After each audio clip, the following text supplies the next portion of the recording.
Welcome to Hanging with H2Zen, the genre-free music and lifestyle podcast presented by H2Zen magazine. This is the place to come to celebrate all types of music, lifestyle, and more. We are glad you have come along for the ride, so sit back and enjoy the episode.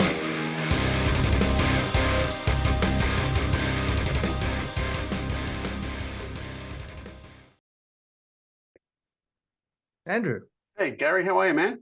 Okay, mate, how are you? I am fantastic. Welcome home, I guess. Yeah, it is still home. You can't take Australia out of anybody. Yeah, and we both share the tragic love of Manly. It'll reap rewards hopefully next year. I'm up in Queensland. I'm jumping on the Dolphins bandwagon for the time being. You know, this I've got to say, I mean, this year's been probably one of the most exciting footy years I've seen, with the Dolphins and the Broncos, which, you know, I'm an Adam Reynolds fan. Even when he beats Manly, I'm still a fan of his. But just to see what he and those guys have been doing is just amazing. Yeah. Are you going to go out to Vegas and see one of the games there? Oh, of course, yeah. Yep. Awesome. So congratulations on 4 billion streams. What does that mean? $2.50? Yeah. Besides, it's an amazing thing, but it's like it's hard to fathom what it means. It's like, what's next? Like 6 trillion thoughts. Yeah. It's like, I don't get it. I don't get it because I'm the guy that used to go to a record store to buy records, so it's sort of hard to get your head around. Yeah, I know. It is, and it's great. It's a wonderful compliment that, you know, that many people have streamed our stuff. I mean, it's incredible. It really is. Yeah. Did they actually say what the most streamed INXS song is yet, or just a total figure? To be honest, I wouldn't. I'd guess it was Never Tear Us Apart, but I would probably just be guessing. I mean, I think I knew a while ago that it probably might have changed. You know, I mean, it's I don't know. It's an interesting one. I mean, I'm just glad that they were still part of the fabric of the world, you know, like and still relevant as far as our songs, because our songs are, they are pretty timeless, and I'm pretty proud of, and especially obviously Andrew and Michael's songs and the way we recorded them and toured them and promoted them. It's great. I was actually going to say, I haven't heard an INXS song so far that's actually gotten tired. No, maybe, I don't know. I don't know if we were thinking about it when we did it, but we definitely made music that's pretty timeless, which is, something to appreciate when you hear a lot of music that you used to love, or you thought you loved, and you hear it and you go, "Ooh, that didn't age very well." But no, our music has aged very well. I mean, and a lot of young musicians look at it as the cutting edge of how things should sound. So to me, that's always a compliment. Yeah, and you've got someone like John Stevens who's still actively out there singing the songs. How does that feel for you as one of the founding members of INXS to see John, who helped you out on many occasions, out there flying the flag? It's great. I mean, John's a mate, and good on him for flying the flag. Again, it's John is part of our history, like, more than a lot of those cover bands that are out there flogging our songs. But he's and good luck to him. But no, it's just great, because as I said, the songs are timeless. They mean they really do mean something to most people somewhere around the world. Yep. It's not just Aussie, and that's the thing, is that the more we do these things, for example, the fan book we've just released, the more we realize how important we were in people's lives in places like South America, or parts of Eastern Europe. It's just quite fascinating. And you mentioned the book, Calling All Nations. So it's more from a fan's perspective, which I love, because a lot of times when you read books from an artist's point of view, they're very self-serving and, serve only what they want people to hear, the narrative. So when it comes from a fan, it's from the heart. So is there a story in that book that really stuck out for you? There's quite a few. It was actually quite an emotional read when we started getting all the first copies of it, or the first drafts of it, so to speak. So and a lot of fans we've known forever. They're kind of part of our history anyway, because it's just funny. The more famous you got, the more secretive you had to get, as far as with the whole fame thing of fake names and secret hotels and secret, and a lot of fans seem to like have family members that are in the CIA or something, because they're always there. Yep. You turn up and they're like, they knew before I knew where I was going to be or what I was going to do. So a lot of them are the not same old characters, but the same people that have been part of our lives and careers for a long time. But a lot of new ones and a lot of people's stories really relate, because I know a lot of people bought our music and listen to our music, but it's just really interesting to see how much it's a part of people's lives, because obviously it's a huge part of our lives. I mean, from high school. So it's just really interesting that that we it became part of other people's lives and their history. Sure. And also the band are now getting Michael Hill jewelers to put out a range of jewelry. This is quite interesting within itself. I know they approached us, and it turned out to be beautiful pieces of jewelry, and it's quite another little. I mean, it's besides the music, it's great to have. I didn't realize that the INXS name and logo would be such a trademark. Like back in the day. So it's another testament of foresight that we didn't even know we had. Yeah. Well, and that's the thing. A lot of young bands today don't really, probably once they get their .com and their Facebook name, they're great. Whereas bands like yourselves that have got an iconic logo, there's a few bands out there, realize that you have to protect your investment, and for years to come, that logo is going to be, right there in front of people's eyes. How important is things like protecting your art and protecting things like logos for the band? It's we copyright our logo as best we can, and we've had to, again, the cover band thing, like quite often they overstep the mark and use our photos or our name, or logos that of album titles and stuff, and that's just really crossing the line and getting a little bit greedy. So we tend to let them know when they cross the line. But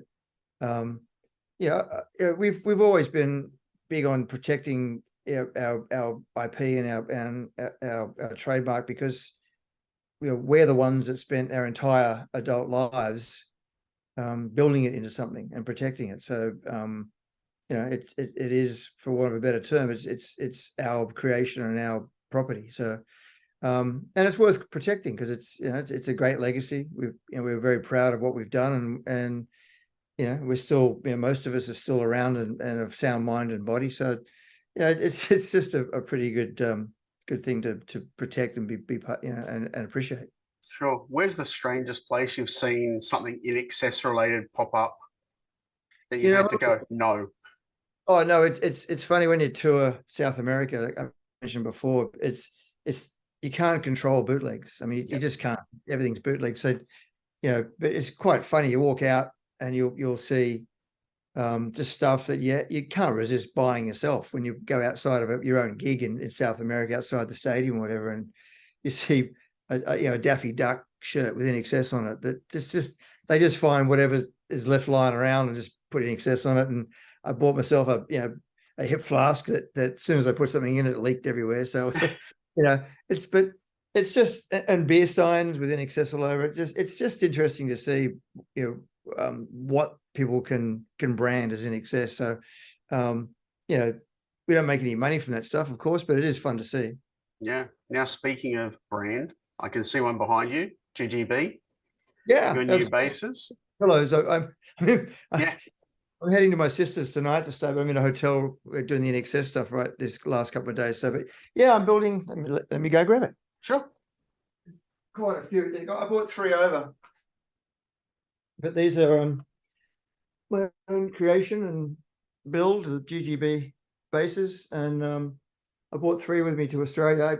I handmade 14 prototypes, and the pickup, the electronics, the pickup I've been working on for decades, and I finally perfected it in about 2017 and copyrighted it and patented it. So that's my creation. The only place you can get it is in these basses, and it's, you know, I'm not being biased, but it's one of the best sounding bass pickups and basses you'll ever get, and they don't look too bad either. Like they, I love that finish. Yeah, I picked this up from, because I now found a factory near where I live in California that hand make them, because you know, I made 14. That took me years. But yeah, and I picked up these on the way to the airport to come here. So these are brand new, even though they look like they're from the 60s and have been played ever since. But they just, you know, I built them to feel like you've had them for years. I built them to sound, you know, they get 5 distinct sounds out of one pickup, no batteries. You know, they're light, they feel great, they're balanced great. You know, I just did build them for myself, to be honest, and then it was like a no-brainer to release them. And if people are unsure about how the split pickup works, you've got some great samples on the website that I was listening to before we were chatting, and it really, you can hear the distinct channels that they take. So it is interesting, considering it's just one little pickup. Yeah. 4 different coils, and you can get 5 pretty distinct sounds, especially when you run them through foot effects, like vintage foot effects. Just between the different variations of the sounds, you can get completely different sounds in your foot effects. So it's actually quite a versatile instrument. And it's all I've used since I started building them. I guess what's that now? 5 years ago. And that's all I use on Ashenmoon, my new band, on our new album. So yeah, I'm just pretty happy with them. As you can tell. Yeah, as you said, like I can see it looks light to pick up. So is it like a very thin neck profile too, more like a guitar than a bass? Excuse me. Wow, that's a new one. That's a new one for me. It's actually my mate Robbie Herod, who builds racing cars down in Melbourne. He puts all the motors in the Ford supercars down. Oh wow, great. We'll call him later. Yeah. But yeah, no, we find select pieces of older wood, which is the wood original 50s Fenders were built from, because it's based on my 58 P bass, which is the old faithful, the INXS bass that I use for and toured, the one I had around my neck at Wembley. So feel, weight, and general, and first sound is the P bass sound, which is the #1 sound this thing makes. And then 4 other different distinct sounds out of it as well. But the #1 thing is the weight and the balance and the feel of my old 58. I love the pick guard as well. It just is a really nice contrast on that candy apple. It is, yeah. And I've also tracked down a guy in LA who does the old aluminum, or aluminium as we say in Australia, of course, original 50s guards. And I've actually got one on the bass, the tangerine behind me. This guy actually has an aluminium guard, so metal guard. So yeah, I can customize them to have the aluminium guards, and to be, which is a real vintage thing. Like it's they only came out in 50s guitars. I've got 3 models. I think like 5 or 6 different colors, and 4-string, 5-string, student model, left hand. I mean, I can fretless, fretted. They're all customizable. And you said you've been using it with Ashenmoon. So I remember when we reviewed the album when it came out, and it's just, we loved it. So what are the plans for Ashenmoon? You've got your fellow Aussie Toby with you. So what's going on with that? Well, I just moved about 4 months ago. I moved my family down south of LA, out of LA, as you do these days. And I'm down near the beaches in San Clemente, and as luck would have it, Toby's down that way too. So COVID kind of split, not just families and businesses apart, but it made Ashenmoon have to go into hibernation, because we had 2 tours that were cancelled. The record label that was handling our distribution when we started releasing the record right at the beginning of COVID, they just kind of shut down. My pickup manufacturer shut down, so it took me 3 years to get a new pickup manufacturer. So we've kind of been chasing our tails ever since. So we never released the full album, so now we are 100% back on board to get Ashenmoon out there and where it should be, because it's great. I'm really proud of it. I mean, I know it's mine and Toby's, of course, but and I'm really proud of it, because it's just it's tough being problems with the privilege. Being in a band with great songwriters like Andrew and Michael is brilliant, but it also, someone's got to suffer in songwriting department. That was me, and to a degree, Kirk and Tim and John, because you can't compete with Andrew and Michael on their best day. So I had a backlog of songs, and Toby and I met at as you do at an LA party, and hit it off like we're best mates and great songwriting companions. So Ashenmoon is our little statement to the world of music. So do you think maybe 2024 some more product? Yes. Yep. Yeah, that's what we're looking at. I'm playing with some people while I'm here in Australia, because obviously it's two Aussies, and I'd love to come back and tour Ashenmoon. I mean, it would be great, because it's not INXS-y, it's Zeppelin-y. It's stuff that I grew up on, that I still cherish and still listen to. And I'm a bit more of a headbanger than the other guys in INXS, so it's always been my thing to rock out a bit more. Yeah. And Toby's one of the best singers I've ever worked with. Like, he really is, and a great guy. So it deserves to get a Guernsey. So that's our priority now, is to get that going. Sure. I was going to say, Ashenmoon, for people that haven't heard it, and they should go hear it, it sounds vintage without sounding dated. Yeah, it's funny, because there's a whole thing that we sort of hit without even trying. But that's the classic rock, new classic rock thing. And I mean, I guess I am showing my age. I'll just be honest about it. But there's some new music I love, and there's some new music I can't understand. And that sounds like back in my day, old bloke talking. But it's true. Even my kids say it. Like, they just turned 12 and they're like, I don't get this music. Like some of this music that's really popular now.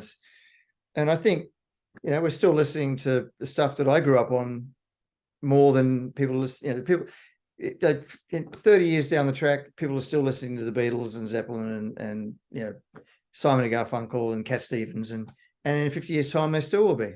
And there's probably trying to think of what artists are going to be that relevant in 50 years' time, 10 years' time. I mean, that are out now. I mean, we're going to be listening to Drake in 20 years' time. I mean, I don't think so. No. But you will still be listening to Cat Stevens, because the man was a genius, and his songs are timeless, and they take you somewhere. Music is supposed to take you somewhere. Yeah. Well, look at the new Stones song. If it ain't broke, don't fix it. It sounds like the Stones. Yeah, and same with AC/DC. I mean, same chords, same riffs, same guitar sounds, and it still gives me goosebumps when I hear it. Like just gets it hits in the right spot. What was your favorite INXS bass line? Probably Kick. I mean, it's the most fun to play live. It's my roots is Motown and Zeppelin. So John Paul Jones from Zeppelin is probably my number one bass hero. And his style is Motown. He was like an English session musician before he joined Zeppelin, and his specialty was being the only English bass player that could play Motown properly. So that's why there's so much Motown influence in his bass playing in Zeppelin. So I kind of, and Motown was, radio in when I was a kid had no format. So there'd be, Queen followed by AC/DC, followed by ABBA, followed by Motown. It was like, and so you picked up everything, and that's why INXS learned to meld everything together, because there were no categories or, pigeonholing. It was just music was music. And I think just, my style became based on that Motown running bass groove, and that's kind of that's my thing. And I really, when I started hearing Zeppelin, it's like, that's the next step. Yep. Well, that makes a lot of sense, because for me, Motown sort of bass players are almost like a lead bass, and even though you were in a 6-piece band, the bass was prominent. It was lead bass. Well, it is, and it's an art to do it that where the bottom end's still there, and I'm not taking up too much territory in the track, because there's 2 guitar players, sometimes 3. If you look at tracks like Suicide Blonde, so the bass couldn't. There's a couple of little licks in there I threw in there, but overall it's just got to be rock solid. Yeah. And live, I would tend to show off a bit more, because you know, I was the loudest thing on stage, so I had my gigantic Ampeg rig, so I could kind of do what I wanted to do. Sure. But yeah, tastefully. You know, Yeah. I don't want to, but yeah, because overall INXS was and is a sum of its parts. Yeah. You know, like it had, Michael was brilliant at the pointy end. Tim and Kirk were great on as the two guitar players, but the engine room at the back was where all the the real INXS groove came from. Me, Andrew, and Tom. So everyone had their part, and overall it was a massive beast. But live was where the fun was. Studios are always great to have something that's you have forever. If you were lucky to do things like we did at Wembley, where you spend the entire gate on filming it for posterity, that's a luxury that we're obviously really are so happy that Chris Murphy, God bless him, that was his idea. He didn't even tell us until we're walking on stage. Wow. The entire gate was is spent on the cameras, and we're like, oh, okay. And then it was great. We didn't get overawed about the thought of it. We just went out there and just played what was to us a normal, great gig, and it was filmed. So it's not many bands can say that they've got a film of one of their what is probably one of their best concerts. Like it's just worked out well. Yeah. Now you're going to get this question a lot while you're here, but are you and the boys planning on anything in the future? Obviously, I love to play. Yeah. And I have a new band, Ashenmoon, and we play around LA, and we're going to play a lot more. But obviously, it's like your first girlfriend. My first love is INXS, and just John Farris. We sat down. I've seen him 2 nights in 11 years.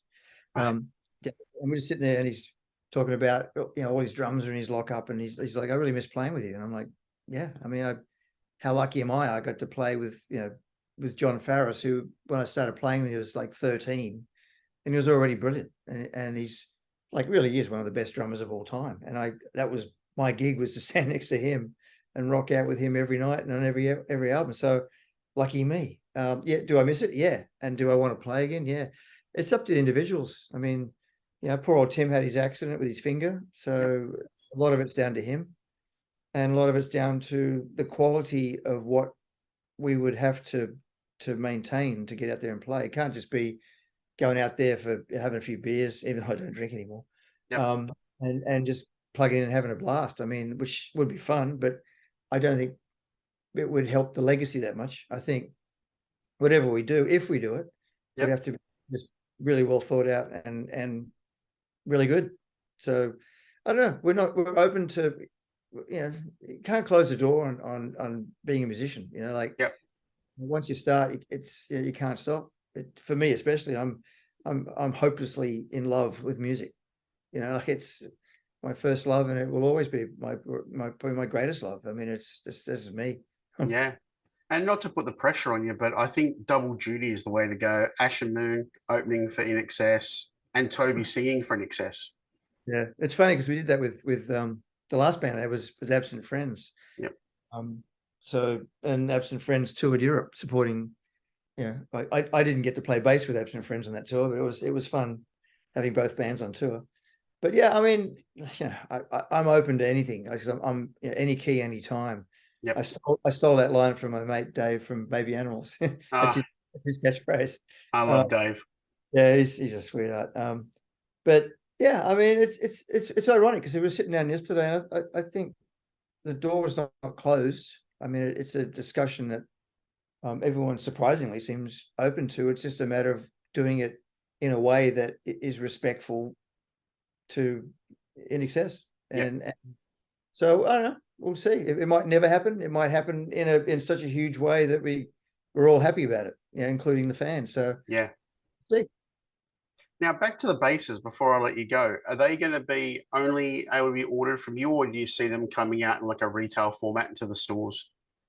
I'm actually, it's very fluid at the moment. At the moment, obviously it's ggbasses.com, ggbasses.com. Can't even spell my own name.